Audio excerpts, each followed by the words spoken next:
cancel culture, or as I call it, fascism. Because I think what they do is they put little brandings on everything now, don't they?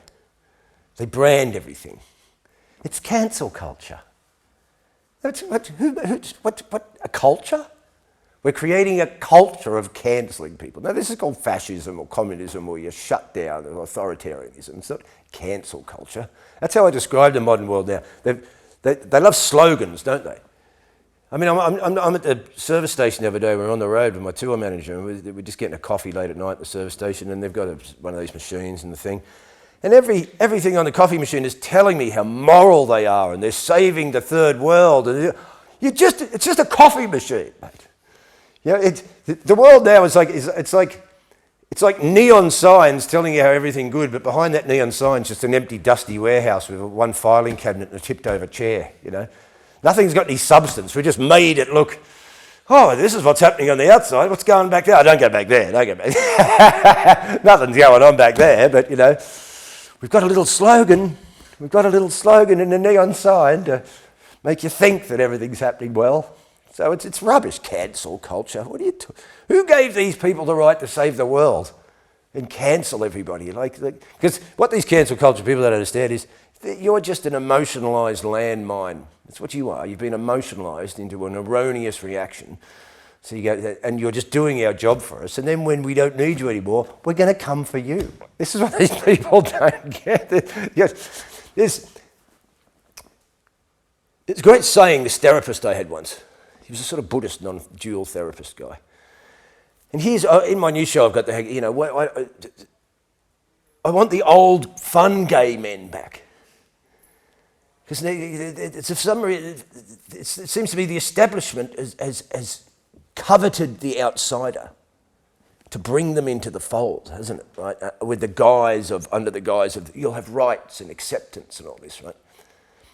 And so we'll use the homosexuals for an example, and they come in here, but the thing is, that establishment that's apparently offering you rights now, they used to lock you up. We didn't lock you up. The general public didn't lock homosexual people up. The general public didn't make laws that homosexuality was against the law. The establishment made laws that homosexuality was against the law, mixed in with probably the church, right? And then the establishment went about locking gay men up or gay women up and putting them in this thing, right? And now the establishment swaps sides and tells the rest of us, you better be on the side of the homosexuals. Excuse me, where's your comeuppance for locking homosexual people up before? How come you just get to swap sides and now victimise us? When considering that a lot of the homosexuals have now got the rights they fought for, and how were these rights voted in? By the general public, who went, yeah, get married, we don't care. And now they're hassling us, right? There's another point I wanted to make about this. My therapist, as he said, he was in Canada once working with Canadian Indian people, right? And of course they've been oppressed, right? I'm from a colonialist country, I know oppression, right?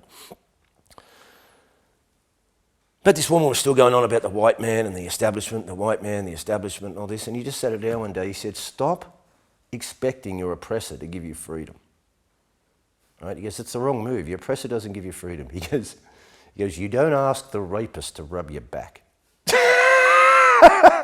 Right? You don't ask your victimizer to give you freedom.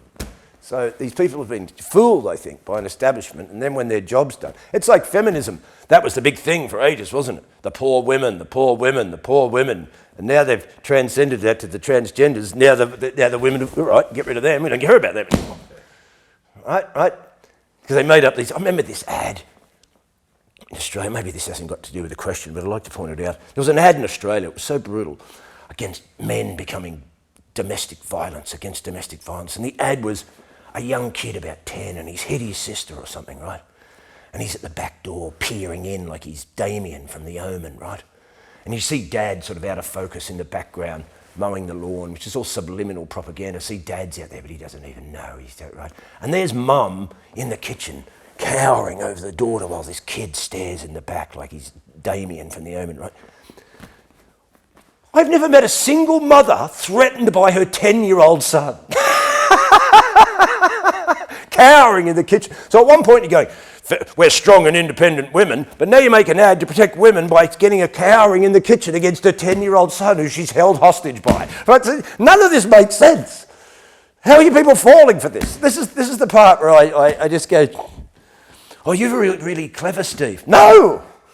It's just obvious. It's sitting there in front of you. I'm just a guy who listened to metal and didn't want a real job, so I became a drummer and then a comedian. I didn't go to university. It's just sitting there in its hypocrisy in front of you. For some reason, you just wander around, oh, yeah, this poor woman getting hassled by a 10-year-old son. Like, but she's strong and independent. Until a 10-year-old comes for her. Mate, when I grew up, that kid just would have been dragged in the house. Wouldn't he? By the ear, you're not going out of the house for 3 weeks, you're not touching your bike, sit down, but shut up! That's child abuse. No, it's not. It's called, make sure this little shit doesn't grow up to become an arrogant little twat. That's what it is. Child abuse is a highly different thing to get a clip round the ear, you know, because you punched your sister. You deserve a clip round the ear, mate. That'll teach you not to bash women. Get a clip round the ear. Ludicrous. But as we said, we live in this world's like a communist acid trip now, isn't it?